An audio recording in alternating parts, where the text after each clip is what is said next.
28 डिसेंबरला कोरोनाच्या लसीची पहिली खेप दिल्ली विमानतळावरती दाखल होणार आहे। त्याच्यासाठी दिल्ली विमानतळावर 27 लाख लसींच्या साठवणुकीसाठी व्यवस्था करण्यात आली आहे। दिल्ली विमानतळाच्या मुख्य कार्यकारी अधिकाऱ्यांनी ही माहिती दिली आहे। पाहूयात यावरचा आमचा हा खास रिपोर्ट।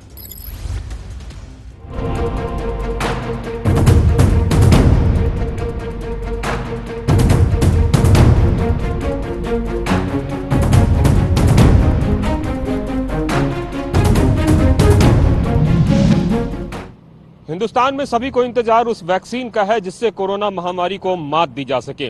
इस वक्त मैं दिल्ली के इंटरनेशनल टर्मिनल के कार्गो एरिया में मौजूद हूं और मैं आपको बताऊंगा कि जब वैक्सीन आएगी तो किस तरीके से उसे रखा जाएगा, क्योंकि उसके लिए बेहद ही खास टेम्परेचर, बेहद ही खास कमरा और ट्रांसपोर्टेशन की अति उत्तम व्यवस्था की आवश्यकता है, जो कि सरकार ने किया है और उसकी एक बानगी हम आपको दिखाने जा रहे हैं।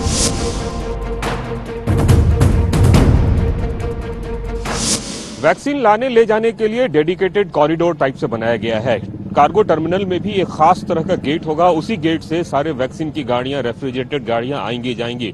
जिस गेट पे हम खड़े हैं, इसी गेट से गाड़ियों को लाने ले जाने की व्यवस्था की गई है ताकि किसी भी तरीके की समस्या ना आए और सारा कुछ स्मूथली चलता रहे।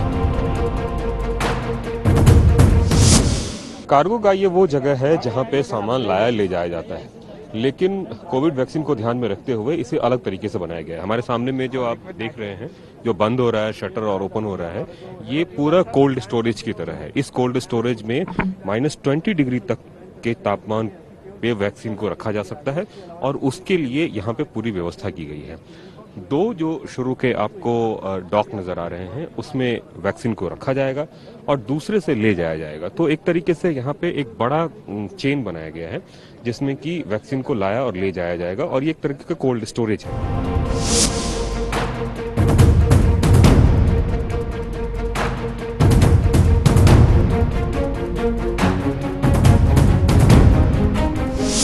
अब हम आपको उस रूम में ले जा रहे हैं जिस रूम में वैक्सीन को रखा जाएगा। जी हाँ, ये कोई आम रूम नहीं बल्कि बेहद ही खास रूम है। ये है पूरा रेफ्रिजरेटर रूम और ये जो एरिया है, इस एरिया में बाकायदा यहाँ पे वैक्सीन रखा जाएगा और इसके दूसरी तरफ का जो एरिया है, वहाँ से वैक्सीन की डिलीवरी होगी।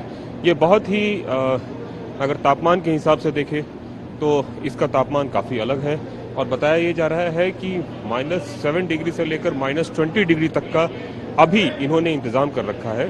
लेकिन कुछ वैक्सीन ऐसे हैं जिसको और भी ज़्यादा ठंडे तापमान पर रखा जा सकता है, तो उसकी भी यहाँ पे विशेष व्यवस्था की जा रही है ताकि मान लीजिए अगर कोई वैक्सीन 40 डिग्री 45 डिग्री से ऊपर भी अगर उसको रखने की आवश्यकता हो तो इसको उस तापमान तक भी रखा जा सके, ऐसा बनाया जा रहा है। तो निश्चित रूप से एक बड़ी तैयारी है और जैसा कि मैंने बताया कि 2 बड़े एयरक्राफ्ट, बोइंग एयरक्राफ्ट में जितने वैक्सीन आ सकते हैं उनको यहाँ पे रखा जा सकता है। बहुत ही बड़ा ये ह्यूज एरिया है और इसी एरिया में वैक्सीन को रखने की तैयारी है।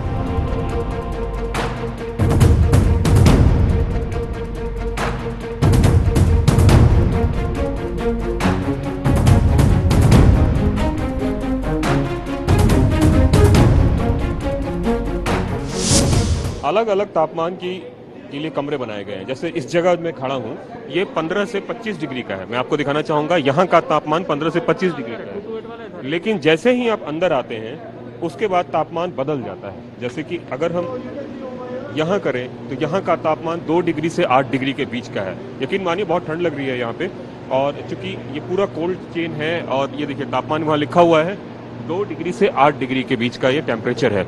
तो ये एक बहुत बड़ा एरिया है और इस एरिया में व्यवस्था कुछ ऐसी की गई है ताकि ज़्यादा से ज़्यादा वैक्सीन को जो है रखा जा सके। और ये पूरा एरिया 2 डिग्री से 2 डिग्री वाला है और बताया ये जाता है कि अगर ज़रूरत पड़ी तो इस एरिया को बदलाव भी किया जा सकता है। मतलब माइनस में फिर टेम्परेचर जाएगा और जैसा वैक्सीन की व्यवस्था होगी उस रिक्वायरमेंट के हिसाब से यहाँ पे जो है वैक्सीन रखा जा सकता है। बहुत ठंड है, बहुत चिल्ड है, ये बहुत ज्यादा देर तक यहाँ नहीं रुक सकते, लेकिन मैं बताना चाहता हूँ कि सरकार ने कितने व्यापक तरीके से इंतजाम किया है वैक्सीन के लिए। ये पूरा एरिया मैं दिखाना चाहूंगा क्योंकि ये वैक्सीन को लेकर जो है बनाया गया है। आप देख सकते हैं कि इसमें जो वैक्सीन कैरियर जो बैग्स होते हैं वो बैग्स हैं और उस हिसाब से जो है यहाँ पे बनाया गया है।